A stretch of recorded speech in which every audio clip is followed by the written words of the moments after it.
what a gift it is to gather in community on this holy night.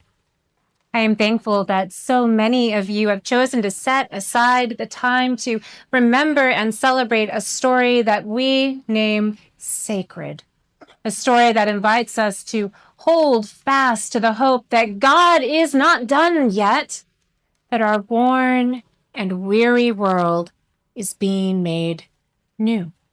Whether you come this evening in joy or grief, with hope or weariness, uncertainty or doubt, you are welcome here. And God delights in you. Beloved, this night truly is a holy night, one set apart. You can almost feel it in the very air itself.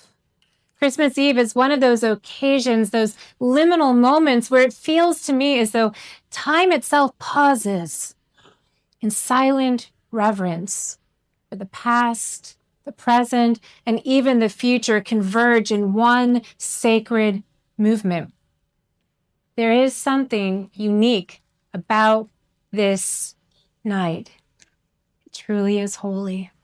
And I believe that the story we celebrate has the potential to change us if we are open to it, if we have the courage to really believe that good news of great joy, that a child has been born for us. And that child is making all things new. A week or so ago, as I was thinking about the story of the Nativity and what it might whisper to our hurting world, to all of us who may feel worn and weary, I was listening to music in a car and a Christmas hymn came on. "O come, all ye faithful."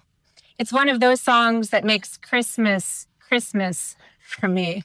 It's a sacred song for sure, but I'm particularly fond of the Nat King Cole version. So I was listening to this song. I was thinking about the world that we live in and the hope that we preach this night. And I was struck anew, maybe even for the first time, by that phrase, "Oh, come, let us adore him." Something about these words hit me deeply. I couldn't stop thinking about it. I kept pondering the words over and over again everywhere I went. It's like in the grocery store, crowded parking lots, walking the aisle at Target. I kept wondering, what does it mean, really, that we are invited to come and adore him? What difference, if any, does this invitation make? The word adore is not one that we use very often. You might hear somebody say that they adore a song or maybe a favorite travel destination, but typically this is said in a lighthearted, casual kind of way. We tend to be more comfortable with the language of love or like.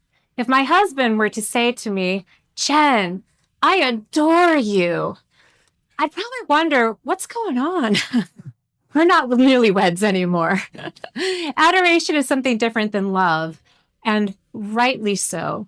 You can love somebody and not adore them. It's a little harder, though, to adore someone without love.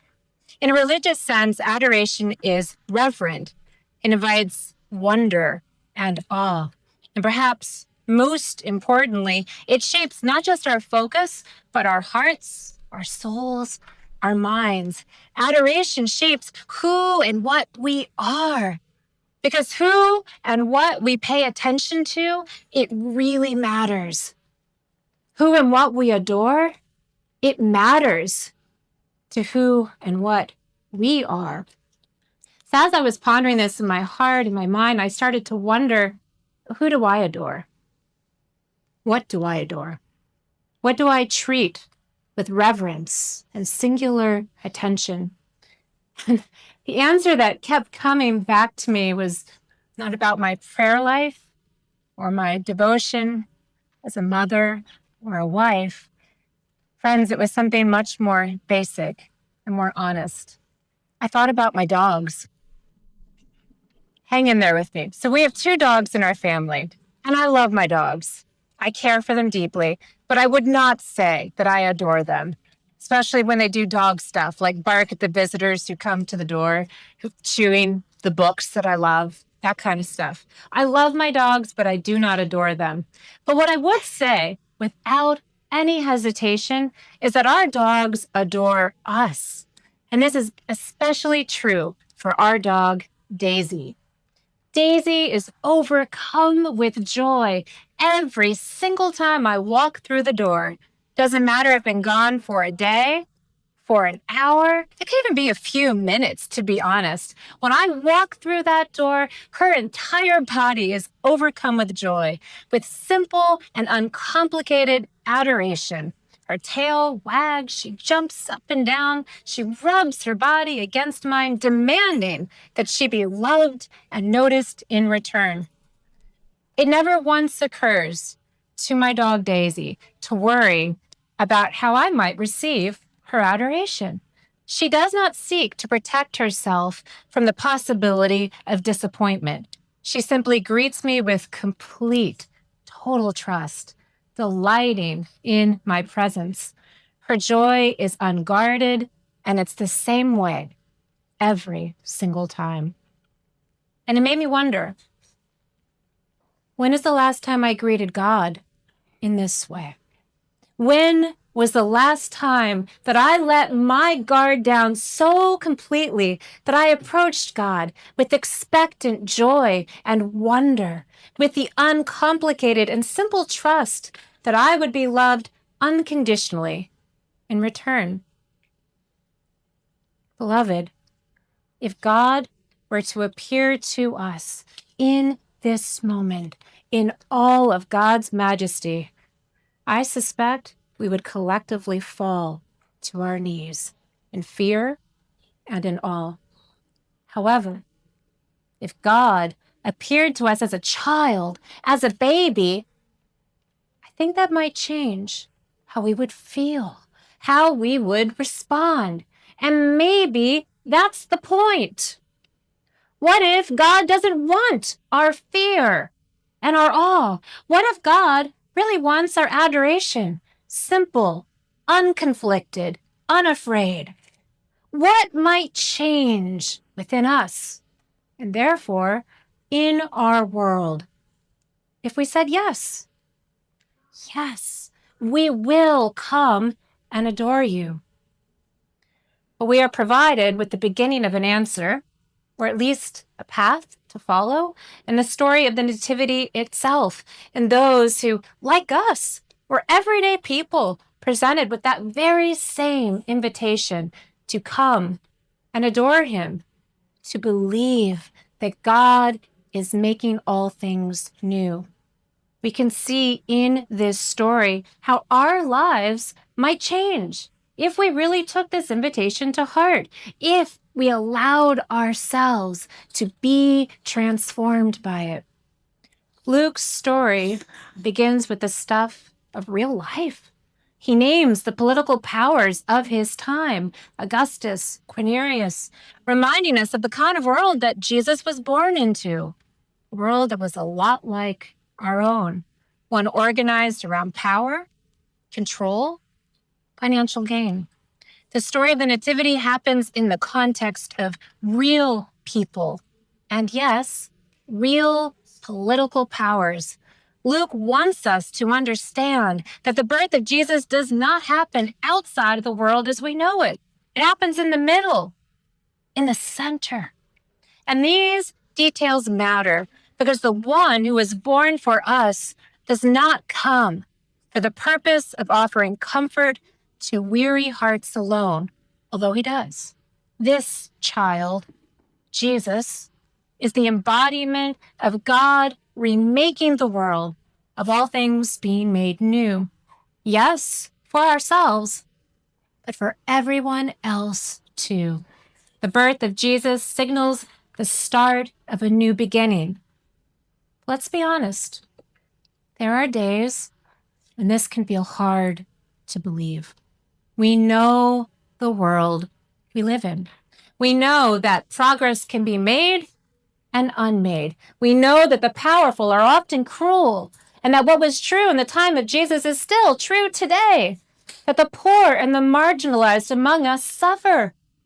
Refugees still seek a home to call their own. Our world is hurting, just as it was hurting then. So why then should we hope? What can one possibly do in the face of so much suffering, with powers and principalities that just seem so big? To this question, Luke responds with a story about a young girl who willingly carries the responsibility of a pregnancy that she never asked for. A story about a man who does his best to faithfully respond when his life is turned upside down. And a story about the long journey that they take together to Bethlehem, a journey that was not undertaken by choice, but by decree, where their baby is laid in a feeding trough because there was no room for them in the inn.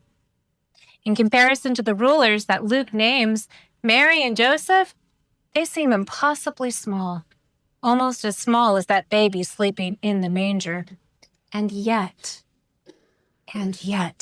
Luke dares to tell us that this is the moment that changes everything. This is the moment that changes our world. This baby, this small, vulnerable, fragile being, is evidence of God with us. Emmanuel, God making all things new. What does this actually mean? What, if anything, does this change? According to the prophet Isaiah, the people who walked in darkness have seen a great light. Isaiah does not imagine a world where the darkness immediately disappears. His words reflect the experience of a people who know occupation, violence, and fear, people who know what it is to live under powers they did not choose. This is the reality of the world where new light shines. It's not the ending, not yet. It's the beginning. It's not a show of power in the way that we understand it. It is presence. It is love made real, love that you can touch, that you can see. A child is born for us, not a conqueror, not a ruler who imposes peace by force, but a child who is small, vulnerable, dependent. And yet, insists the prophet, authority will rest upon his shoulders, not the authority of domination, but the authority of justice, of righteousness, of compassion, of empathy, of peace that is grounded in love, not in might or coercion that favors the rich and the powerful. This is the child we are invited to adore, to come as we are, just as he came to us. And if there is one thing that we might remember this night about this miracle, it's simply this: that God did not come to us as one set apart from humanity, but as one who chose to fully embrace all that we are, choosing to be held, choosing to be fed, choosing to be cared by us. And if God can trust us, as imperfect as we are, can we not trust God to care for us? Can we not trust with all of our heart, our soul, and our mind that God is still making all things new? That even if it feels like everything is going wrong, our lives feel messy, painful, and hard, our world feels messy, painful, and hard, that even then God is not finished yet. That the birth of Jesus was the birth of something new in our world, something that is still unfolding now. It takes courage to embrace the good news of this night. It takes courage to believe that God is not done yet, that God is continuing to do something real, even and especially when we maybe struggle to see it, when it might feel fragile, hopeless even. The invitation we are given this night is not to pretend that we aren't sometimes afraid. The shepherds certainly were. It's not to insist that we're going to know all the answers. Mary continued to ponder what the birth of her son would mean long after the visitors were gone. And neither does this invitation suggest that everything is somehow going to work out in our lives in all the ways that we so desperately hope and want. That would be great. That's not the invitation. The invitation is to come and adore him, to let our guard down, to lay down our grief, our exhaustion, our longing, and to place it all at the feet of Jesus, to trust that God's love is real, and that on this night, love has come down, and we are given good news of great joy that our world is being made new. So maybe, as we leave this place tonight, we can carry with us the courage to come to God unguarded as we are, with hope and expectation, not because everything will always be easy, but because God will always be with us, and nothing and no one is ever beyond the reach of God's saving love. And so, beloved, oh come, let us adore him. Amen.